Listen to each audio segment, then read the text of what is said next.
Officials in New Hampshire say 4 people have come down with Legionnaire's disease in the town of Hampton. The Department of Health believes the victims likely caught bacterial pneumonia in late July or early August. WBZ's Jim Smith is live for us tonight in Hampton. He joins us now with more. Jim?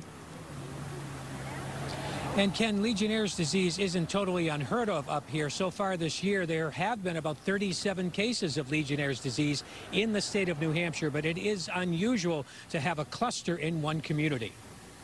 I hope they figure out what the problem is and where it's coming from. A beautiful late summer Saturday night at Hampton Beach, but the talk of the town concerns something serious. State health officials have identified 4 cases of Legionnaire's disease, the victims likely catching it in the area of Ashworth Avenue at Hampton Beach, between Island Path and H Street. It's a little bit scary because I haven't heard of that disease in at least a couple of decades or longer. It doesn't seem to me like 4 cases is something to be frantic about or worried about, but it certainly would be interesting to find out how it originated and how it's spreading. 3 of the victims are hospitalized with the ailment, which is a potentially fatal form of bacterial pneumonia, possibly spread by sources including contaminated commercial air conditioning units, misters, or even showers. Legionella is typically acquired by inhaling contaminated droplets of water that get into the air. So you have to be in somewhat close proximity to whatever the contamination source is.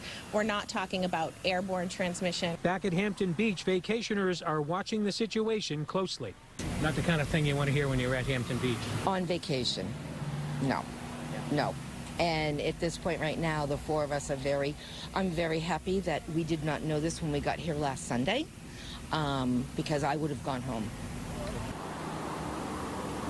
To put it in perspective, once again, in a small percentage of cases, it can be fatal, but the vast majority of people who do get this may develop little or no symptoms. Most at risk, people with chronic lung or pulmonary problems and anybody with a compromised immune system. Authority is obviously trying now to pinpoint the source of this cluster.